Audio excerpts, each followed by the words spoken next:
Yo! What up? What Let's up? go.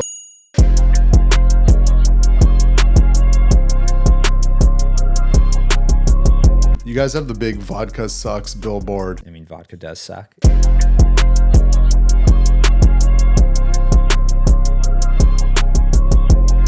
How do you go up against people like The Rock, Kendall Jenner, LeBron James, George Clooney? You try your best. No,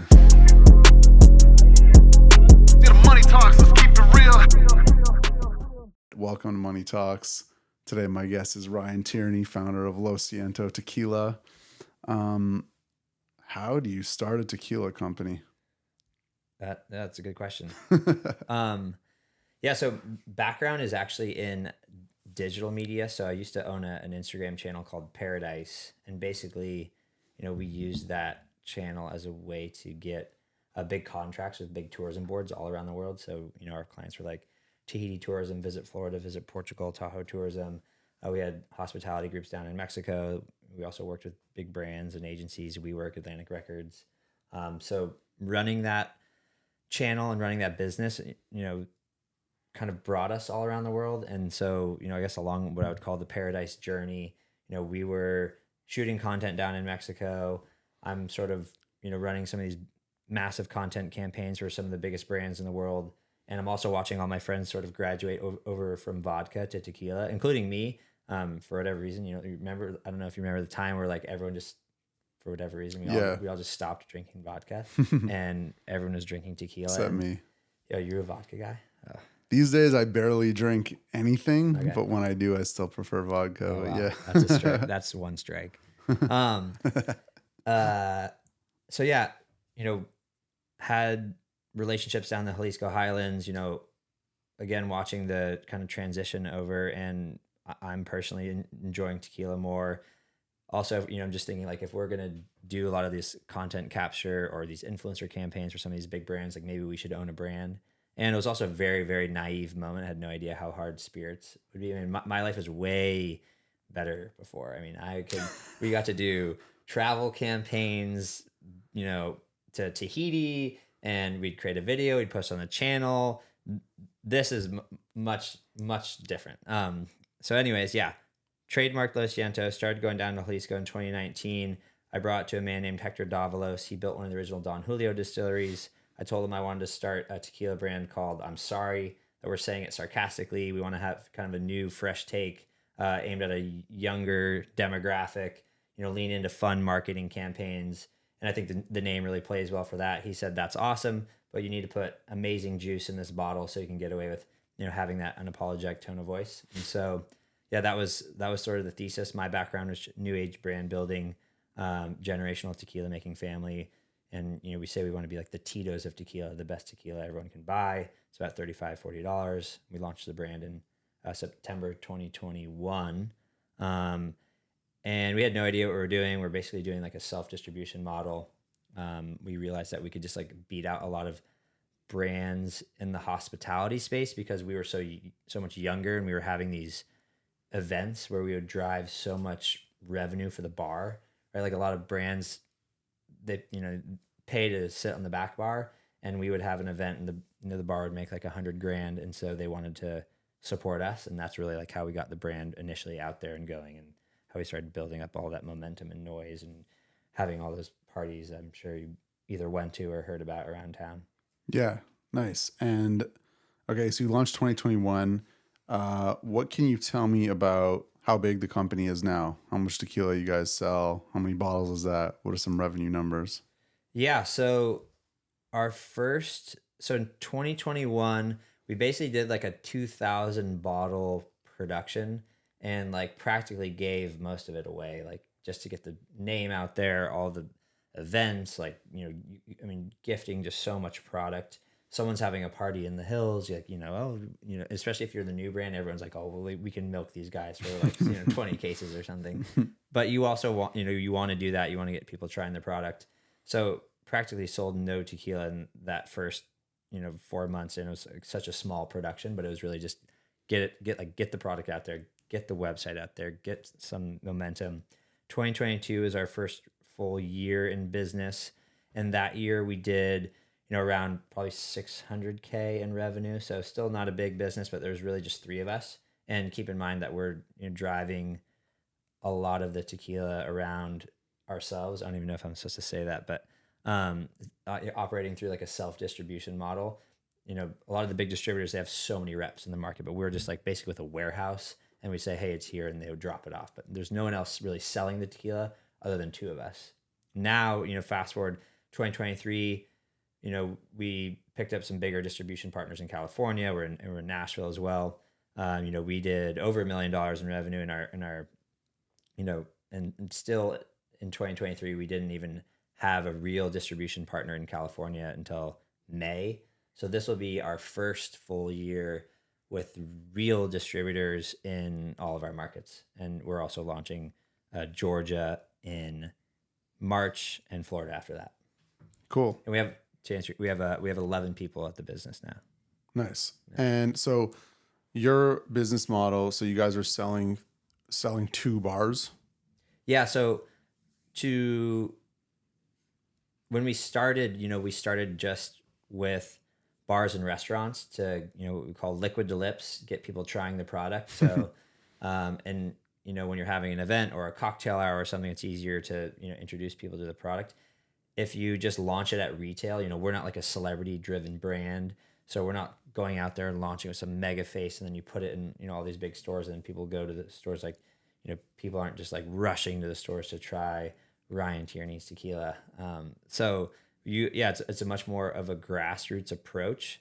So yeah, basically for the first 2 years, we really just focused on hospitality. And it wasn't until in the last, 4 months that we really started turning on bigger retail partners. So, we just did like Total Wines and Pavilions, or we're launching in, Albertsons and some of the bigger chains over the next few months. Trader Joe's, I don't know if I'm supposed to say that either. So I was actually at a dinner the other night, and guy next to me is like, I'll have a tequila soda, and he's like, which tequila do you want? He's like, do you guys have Lo Siento? And I was like, oh, that's my boy. There we go. There you go. Always love to hear that. So, okay, you mentioned a bunch of big grocery stores, big chains. How do you get into those stores? Like, is it just like, do you have to show them like, hey, we got this buzz, like we got this demand, like since you're not one of the big, celebrities doing tequila? Yeah, you gotta beg a little bit. No,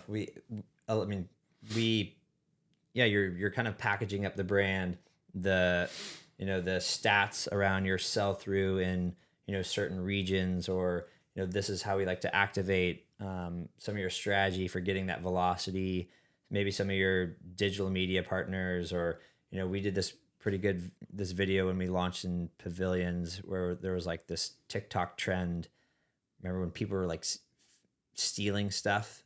So we did we leaned into that trend where it's like you pretend someone was stealing the bottle, and like we used this like AI platform to make it look like I was like a running back in the NFL and like hurdling over the security guards or whatever. Then, the end of the video is like now available underlined for purchase at Pavilions. And then we pushed the shit out of that and all of the, area codes where there's like a Pavilion store. And so like really getting intentional with, making sure that when you do get the green light, like how are you going to make sure that they drive velocity? We also will just send our people in there to the stores to hand sell. So like if you're walking down the aisle, someone on our team might go up to you and say, hey, have you tried Lo Siento?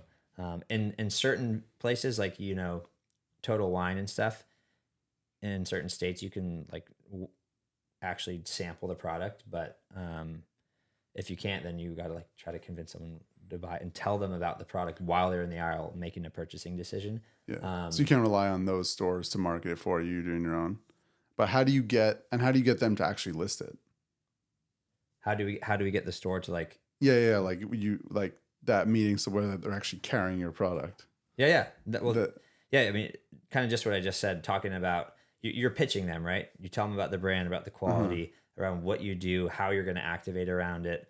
And it's a process. And then once you do get the green light, then continuing to lean in and making sure that product is, continues to sell there, so you don't get taken off the shelves, right? Because everyone is competing for that space. And there's, especially in tequila, there's like 100 brands a year, right? And so everyone wants to be on the shelf. And so you're constantly kind of, trying to play defense and get that velocity. So, you know, the store does not market it for us. We literally, like, you know, a sales rep will walk into the store and hang out there for a couple hours on a Saturday day and say, hey, you know, if you know, are you looking for a new tequila? You should try this one, and tell them about the brand. Like pitch, like cold pitch, random guy. You're just trying to buy some chips and some tequila, and now you're being harassed. So they'll give anyone a shot, and then it's up to you to just like make sure you stay there. So they'll give a lot of new brands, like, yeah, sure, we'll list you in a couple stores. We'll give you that trial, and then you just gotta I mean, make sure.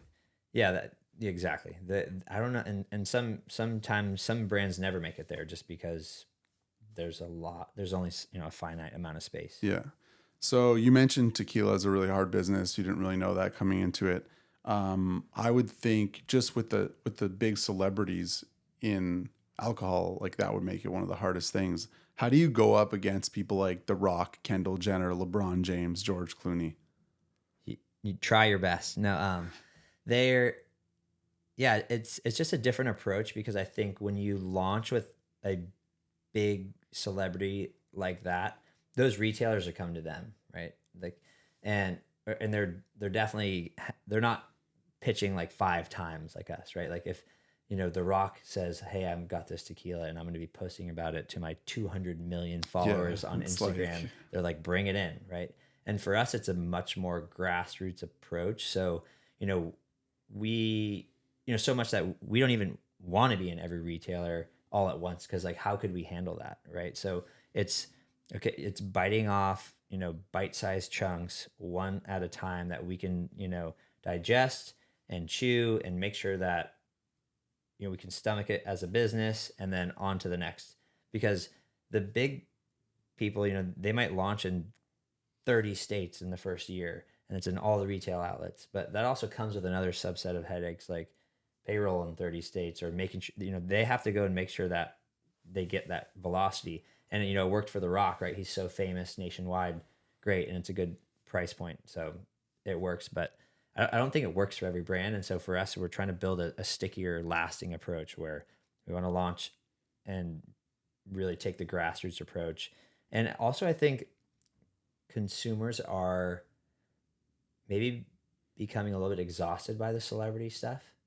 You know, I think, and especially like the bartenders on Instagram, they're like, don't drink a celebrity tequila. But I mean, it still works at retail.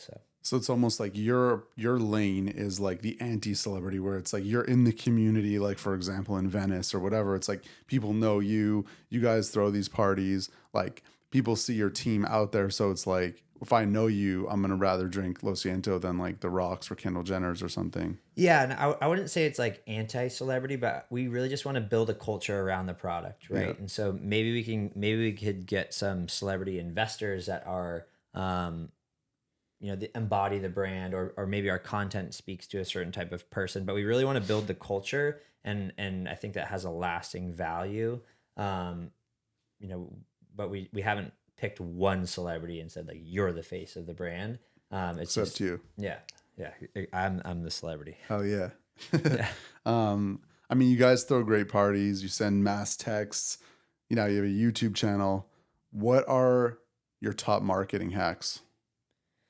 Yeah, I mean, for, you know, the first couple of years, it's really just been experiential. I think leaning into creating that moment when they first try your product in a fun environment, you know, similar to like when you hear a cool song for the first time and you're like having the best night ever. We try to create that moment really, you know, you always know when you're walking in, like, I'm going to the Lo Siento party, right? And it really helps us own every aspect of what comes out of that. You know, you're RSVPing to our event, we're getting your phone number or email. We create a fun night that you and your friends talk about for the next week. All the content that comes out of it, you know, we're putting it out there. So yeah, I think it takes a little bit longer to build that, but you know, over time, I think it just is sticky. So that's what we've really leaned into now. You know, now that we're going to retail, we do have to market the brand outside of just physical touch, right?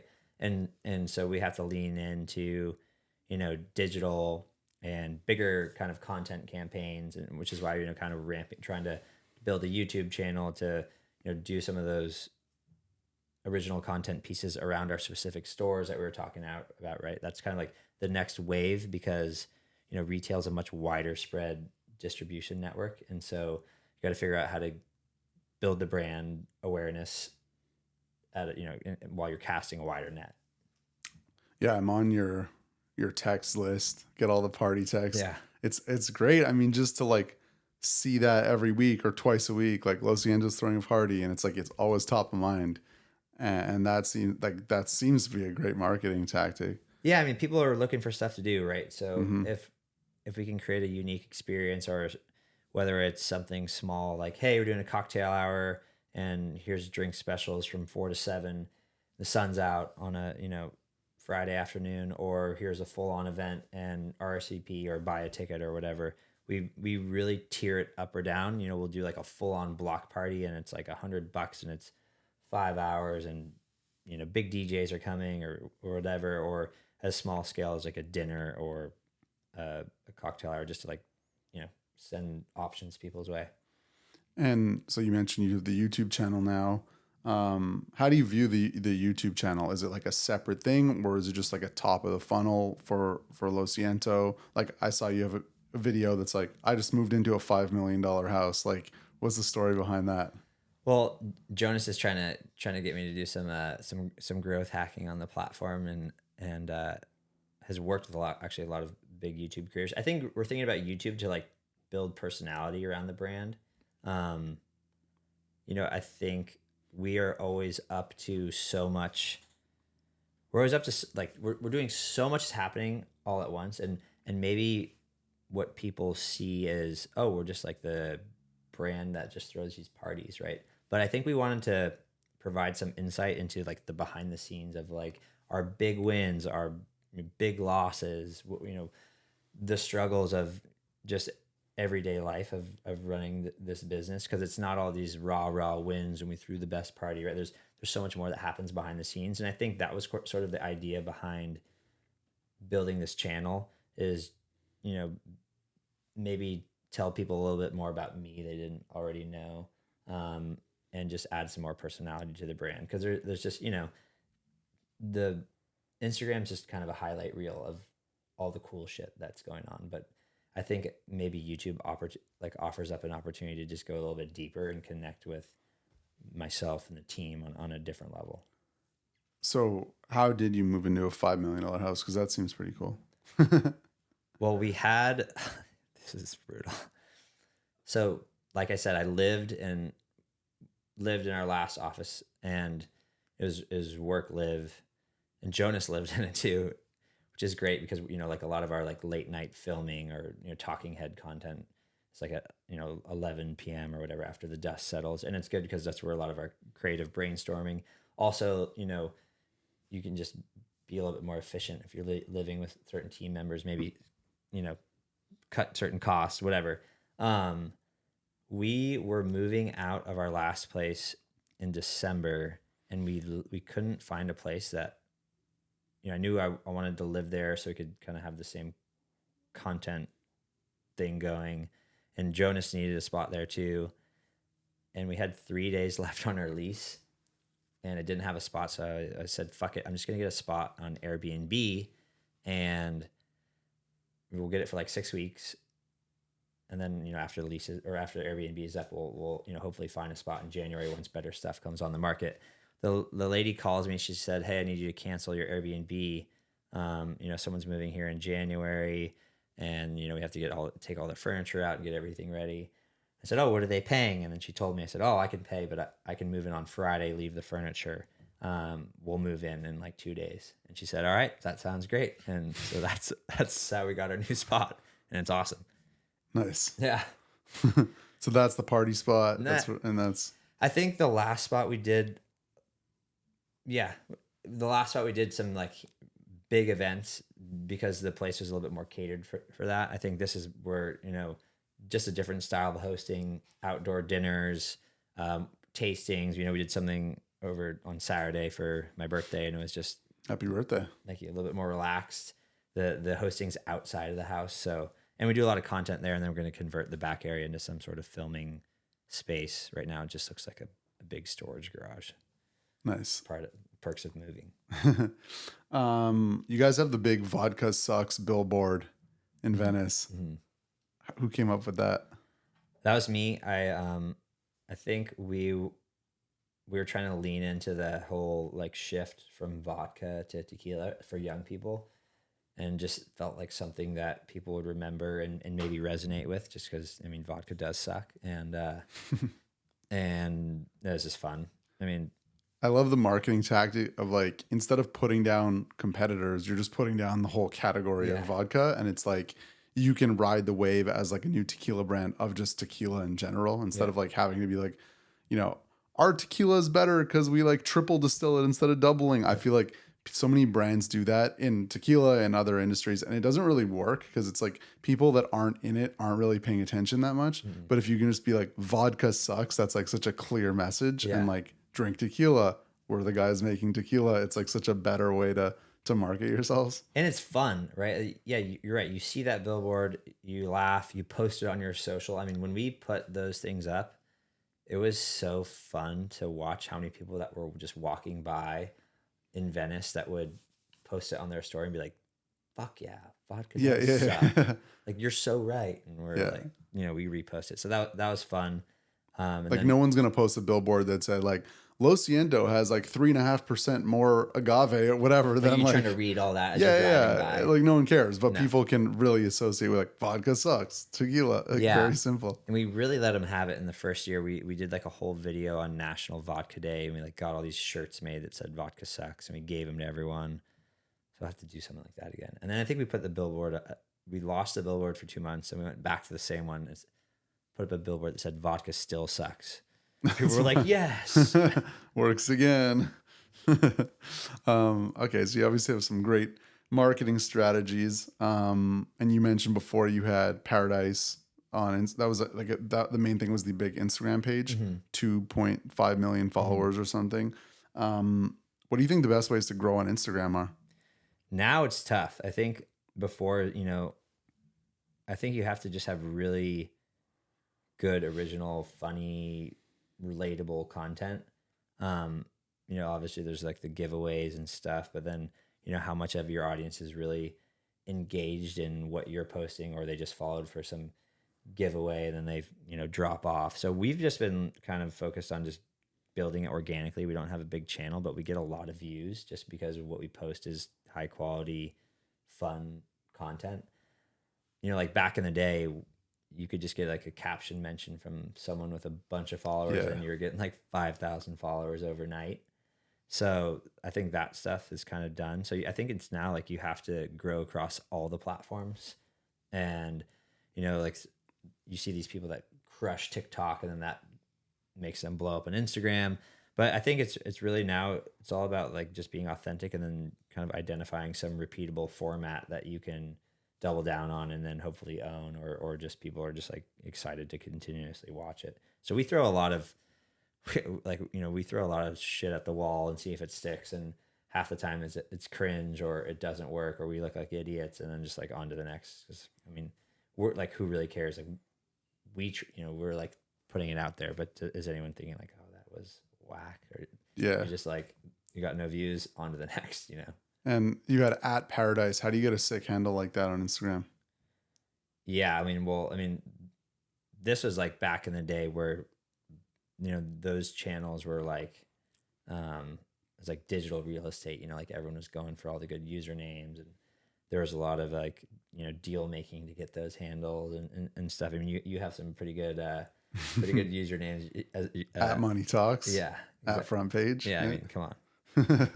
But at Paradise is kind of another level. It's just was a good one. That was probably the best name for travel, you know, because it just like Paradise was such a subjective thing, you know. Paradise could be in here or in Tahiti, but it just like says something to each person, and so we just leaned into that when we were going to the tourism boards, and everyone was pretty on board. But yeah, you know, you had to those are tough to come by.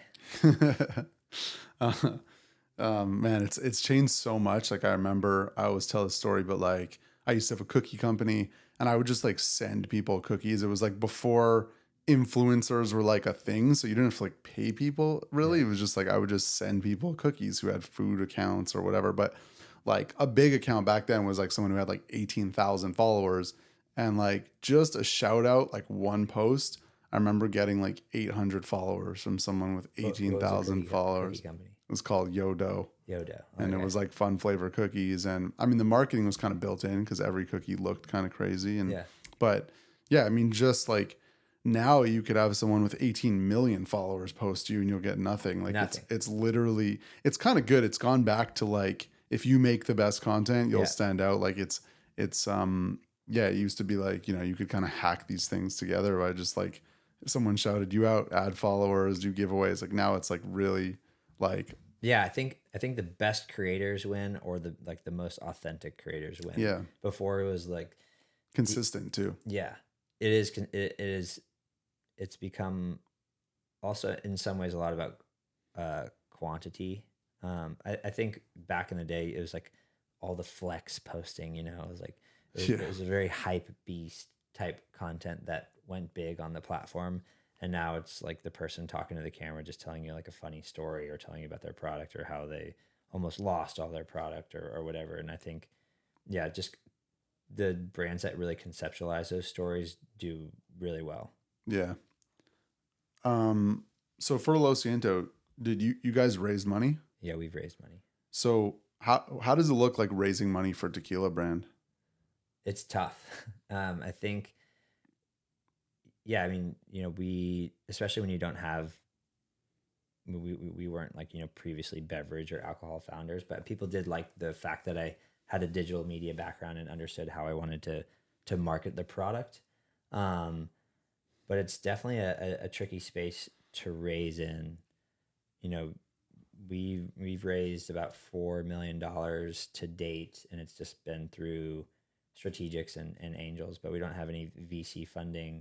And VCs kind of like to stay away from the alcohol space until you're at certain revenue thresholds, and then by that point, you know, a lot of these brands end up getting acquired when VCs want to play in the space. So it's just an interesting. Yes, it's a tougher space to raise, and I think it's not like a tech company where you say, "Hey, I have this idea," and we build like a little, you know, MVP, and like we want a couple $1 million. We really had to prove out a lot of this stuff ourselves. So the biggest thing you leverage is like your background and understanding marketing and digital media, and then your network, and then that's where most of the investors came from. Yep. And the CPG space is tough, right? Like you're kind of like, you know, when you want to go expand, it's a capital intensive industry for, you know, new product or market expansion or employees. And so, you know, for us, you know, there's always, you know, when we're looking at new markets, like the unfortunate part about CPGs, like a lot of brands are like always kind of raising, you know, and that's definitely sometimes is my reality too. You know, we're like, okay, we're gearing up. We're going to launch 2 new markets over the next 4 months. We're selling a ton of product now, which is great. Oh shit, we have to go buy more product. So we need to, you know, raise more money to employ more people in the new markets. And, you know, now we have this massive increase in product sell through. So we need to, you know, start, you know, doing bigger production runs at a time.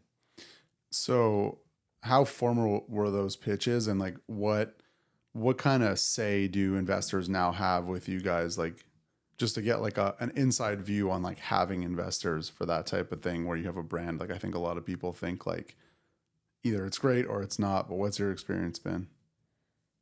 So, like are the investors day to day telling you what to do, what to spend money on? No. I mean, we you know, we outlined kind of our plan and how we want to spend the money and our run rates on you know, inventory and you know, what we're selling on a monthly basis, quarterly basis. And, you know, we're always, you know, pretty aligned and clear on what new markets we want to launch. We also we always like to go and raise from investors in a market that we go launch. So we get like a, you know, kind of the power of community. So say we were going to go launch in Georgia, you know, I want to go raise some money from people that can be helpful and strategic and talk about the brand in the market and you know, it's obviously very clear, like, hey, I'm coming to Georgia. We're seeking out some new helpful people in the market. But, you know, outside of that, we have a board. But you know, there's some investors that, you know, maybe I communicate with more when I want their help on certain things. But, you know, not every investor is like, you know, hitting me up or I'm hitting them up every day. But, you know, there's certain people that could be more helpful in certain areas. And so, you know, something I've definitely realized is the more you can communicate and talk to these guys or girls, or, you know, your investor, the more you can communicate with your investor group as a whole and ask for stuff and say, hey, you know, we're doing these 3 things great, but we want, you know, we need help here, here, and here. Or who knows someone at this hospitality group that can get us in the door? If you're in constant comms, you know, you can get more out of them. Whereas if you're, you know, just kind of trying to do it all yourself, it's going to be a much tougher road. And how many different investors do you have about? Is it like 5 people or like 50? Oh, we have like, in our company, we have like, you know, a little bit over 20 investors just from, you know, we did a friends and family round, and those are, you know, smaller checks to, you know, when we did our seed round, we had, you know, maybe 10 investors writing a little bit bigger checks. So, which is, you know, for us, it's been great because we have that many people out in the market talking about it, or, you know, when they walk into the bar, they request it, or their friend owns a bar, so we get it in. So, you know, kind of the power of community through the group.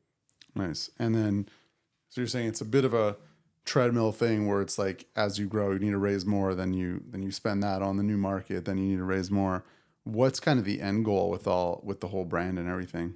Yeah, I think, you know, for us, for the last few years, it's been, you know, the end goal is we want to do well in a handful of markets and kind of see what happens after that. You know, we're aiming to be profitable by next year. So to get out of that cycle, right? Because you can't just build a business that's always raising money, because that doesn't sound very sustainable. But we do have to make investments to get to the type of volume that we're aiming for. And, you know, whether those investments are in people or product or activations, you know, there's definitely there's an inflection point. And for us, we're still investing to grow the business. And so, yeah, I think, you know, right now we're just focused. I want to get to 5 states and see good depletion volume in those 5 states, and then see what happens after that. And so like you said, when you started the tequila company, you were like, oh, I was like naive on a couple things. Like, what are the biggest business lessons you've learned in the last few years? Yeah, I mean the alcohol space as a whole, right? It has been an industry, you know, some of the rules date back to prohibition, right? So there's a lot of archaic rules, or a lot of big players in the space that are really hard to disrupt.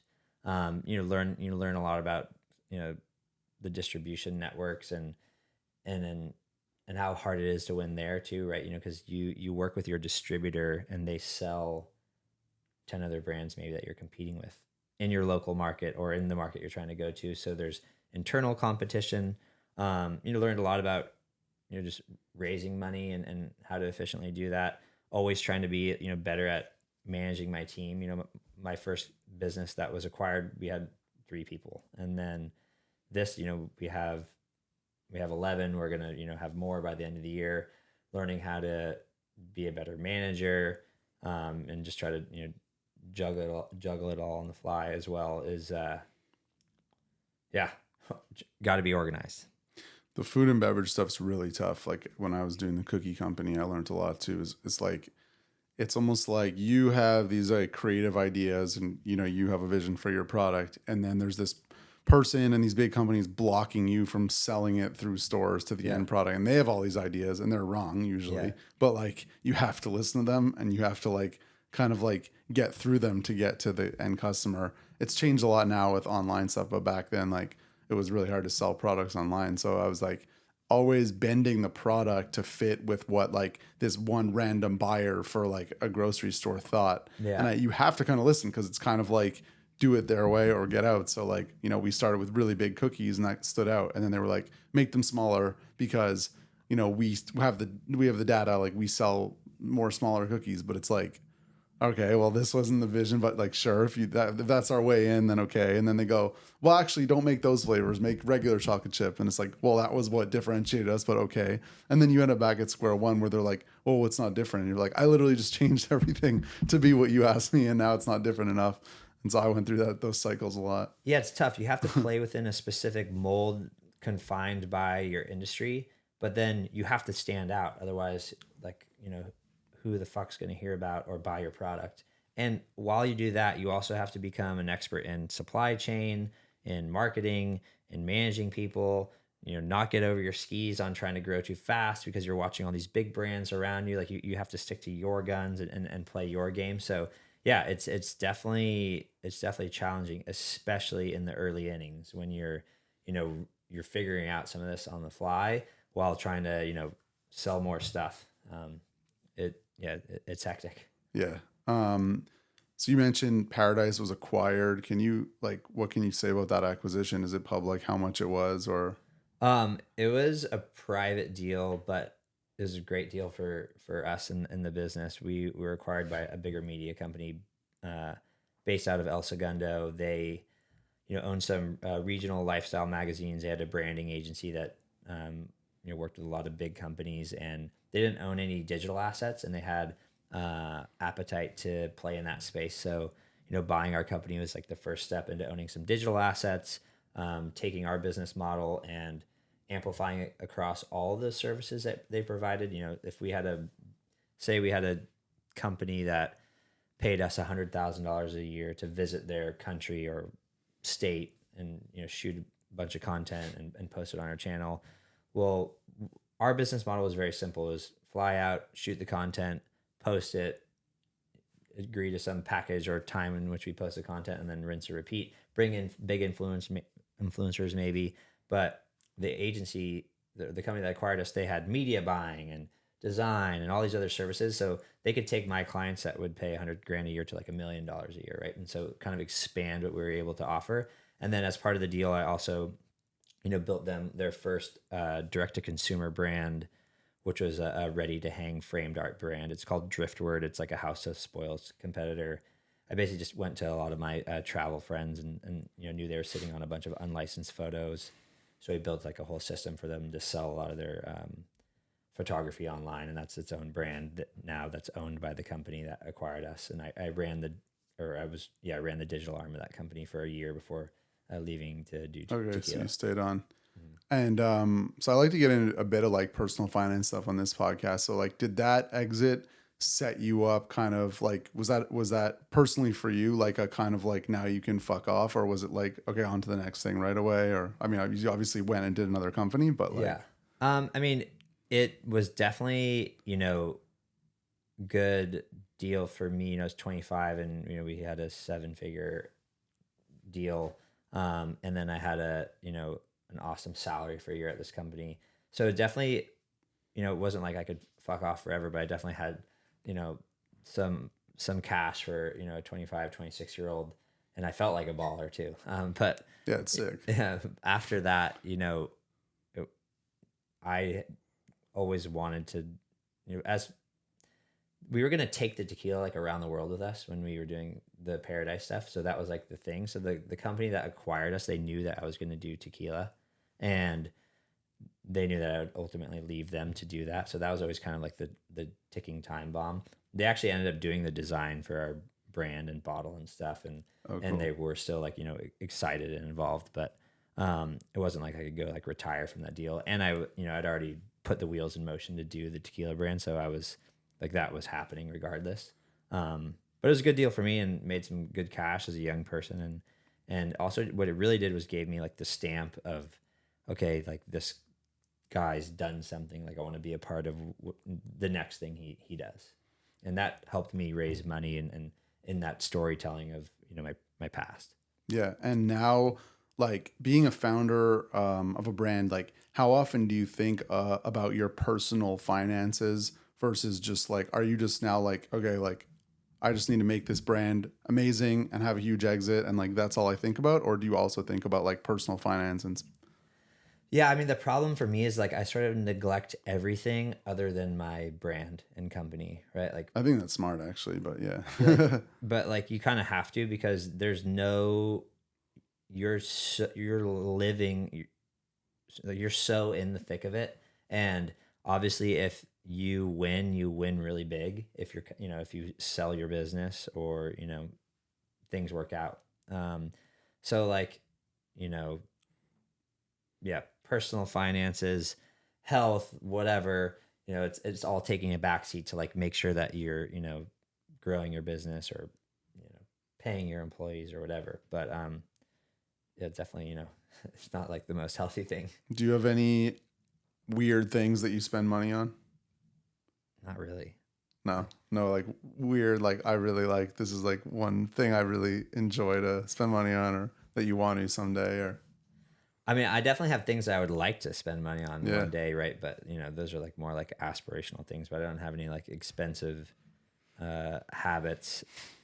I mean, I like to golf and stuff, but that, and I don't have like a sneaker collection like I'm looking at over here or anything like that. Yeah. And what's some aspirational things like when you think of like, having the big success with Lo Siento or a big exit or something? What are things come to mind that you? I think it just all like pertains to freedom, right? Like the ability at the drop of a hat to go anywhere you want, to fly somewhere you want, just because you feel like doing it that day, or to, like take care of your parents or whatever, right? Like I think it's more just, it all stems from freedom. It's nothing like I really want this watch or nothing super vain. It's just like I want to be able to do whatever the fuck I feel like doing, because I can. I think, and I feel like that drives a lot of founders. I mean, I think a lot of people are also driven by like the material stuff, but I don't really give a shit. Like I just want to, like, if I want to fly to go play golf somewhere crazy tomorrow, or go snowboarding, or take my friends on vacation or whatever, like that's what's cool to me, not like anything else. Feel you on that. It's a dream. Yeah, that's the dream. So we're fighting the good fight. Yeah. Thanks for coming on, man. Yeah, thanks for having me. This is awesome. Yeah, Money Talks. That's a wrap. Let's go. Yeah, I ain't really gotta flex. Been putting work in, so you know what to expect. Yo. What up? Let's go.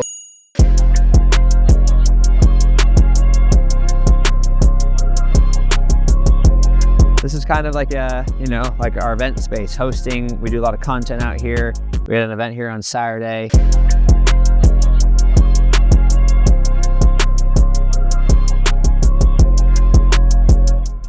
All right, so we're at one of the accounts down the street from our office. Shout out Wabi. We're drinking one of the spicy margaritas with Lo Siento Blanco. Cheers. Oh yeah, cheers. The distillery is based in the town of Tototlan in the Jalisco Highlands. We distill our tequila down there, bottle it at the distillery. We put it on trucks. The trucks go through Laredo, Texas, make their way to our warehouse in California, and then from there our distributors pick it up and sell it. See, the manufacturing in Mexico, they're like a co-packer, like you guys hire them and like... Our distillery does it. Oh, okay, yeah. So we bottle it, or glass, corks, labels, bring all that to the distillery, and then when we bottle the tequila, our team at our distillery does all that. Yeah, and the distillery is like a contract with you guys. They make the tequila for you, but they also do other brands type thing. Yep, very small amount of brands at our distillery. Okay. Yeah, I used to do a similar thing, like cooking company. We had like, it was all co-packers. I never had my own bakery. We just hire bakeries, go through the recipes with them, sign some kind of NDA thing, and then they just like create them, and you're basically buying them from the... Is it kind of like that? You pay per bottle? Or yeah, I mean, you want to be partners with your distillery on a certain level, right? And whether they have some ownership in the brand. Some brands get big enough to where they end up trying to buy their distillery. Yeah. I don't think we're necessarily big enough to do that. Oh, that would be cool. But some brands like to vertically integrate. Okay, so what do the margins look like?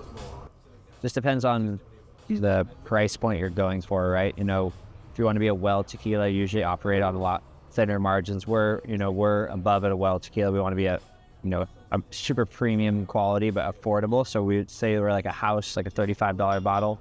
You're around the 30 to 50% margin. And then some of the ultra luxury brands, they're just putting, juice like ours in a crazy bottle and marking it up. And operating at an insanely high margin. So if it's a $35, that's like the retail price. What would a store pay for that? Yeah, a store would probably pay about $25 or something. Okay, so they're not Between $25 and $28, depending on how many cases they're buying at a time. so they're not making a big margin at all. They're making like a 30% margin. Okay. Yeah, and food, like grocery stores, probably 50-60% margin. It's kind of interesting, yes. And then restaurants are big about the same. They're paying 28-30. Yeah. And we're selling it for Restaurant would, depends on, how many cases that they're buying at a time. They might pay anywhere from $30 to $25. okay. At a really high volume account, you're willing to sell them at a cheaper price just because they're going to deplete more volume on a weekly basis. And then you guys have like distributors, like let's say Wabi here, they're paying that. Is that through a distributor, through you guys? So Yeah, we sell it to the distributor, and the distributor sells it to them. Okay. The distributors work on? Yeah. You say it. I don't know if I'm supposed to say. I mean, distributors, depending on the brand and category, they work off 20 to 30% margins. Okay.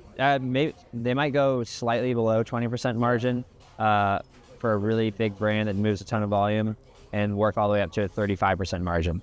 And then you guys work 30 to 50% margin for just for your costing. That's really good. Yeah. In terms of like a brand. You ever work with like brokers? Is there that in alcohol? Not really. In food, it's like, you guys will take 5% just to like plug you with the right distributor. There's guys that are like, consultants that are like, they'll help you tackle chain retail and stuff like that because they have industry relationships. I think some brands engage with those people. Just depends on what are you willing to give up. One full bottle of tequila costs in Mexico, like to have made. Well, tequila anywhere from $8 to $20. Okay. And sometimes more, right? If you have some elaborate bottle, it could cost you $30 in the fit with crazy ultra añejo. Yeah. Yeah, no, I think it's interesting because like one of the things that surprised me being in the food business when I was like, people assume that it's like every food brand works on like 95% margins, and that like wasn't the case at all for us. And I know for a lot of other food brands, some are actually like losing money, like they have a negative gross profit margin, and big brands that And so I always thought that was interesting. Like, I mean, I remember like for cookies, like ours would retail at $3, and my actual cost picking up at the place without any distributors or anything was like $1.65 or something. Yeah, it gets tough to make money from that point, especially really tough. And especially when everyone loves to focus on margin, but you don't take margin to the bank, you take profit, right? It's the actual dollars and cents. Yeah. And so even when you might have high margin, but when the profit is only $1, distributors might not be excited to sell your product, right? Because maybe they're more excited to work off some brand that has 30% margin, but they're making $30 a sale, right? So the dollars and cents get important too. And also like, that's not your net profit. That's just like, people also hear numbers like, oh, you're doubling up on every bottle. It's amazing. Yeah. What about marketing? What about all the bottles you give away to promote it? And when the products are that cheap, you have less dollars to spend to acquire a customer. Yeah. So now you only have 25 cents to acquire a customer. Yeah, exactly. Especially for CPG online and stuff. The ones that do really well have 90% profit margin. They can afford to give them away. Yeah. Send boxes everywhere. Something breaks, it doesn't matter. Yeah. How many days a week you guys drink tequila? Sometimes 3-4 nights a week, but I'm not like drinking on some of those nights. I'm just pretending I'm drinking. There's a lot of events where we're hosting or we're one of the sponsors of the event. It's good to show face, good to get in front of the owner of the account, but it doesn't mean I'm like necessarily going out there and hammering tequila all night. And then sometimes you have your events and you show up and blow up, but definitely not out there like slamming drinks 4 nights a week. When was the last time you had a shot of vodka? I've actually never drinking vodka. It's crazy. Like once in a while when you want to like really like, punish yourself. You're just to remember what the worst thing in the world tastes like. Just to remind myself why I started a tequila brand, Because vodka's horrible.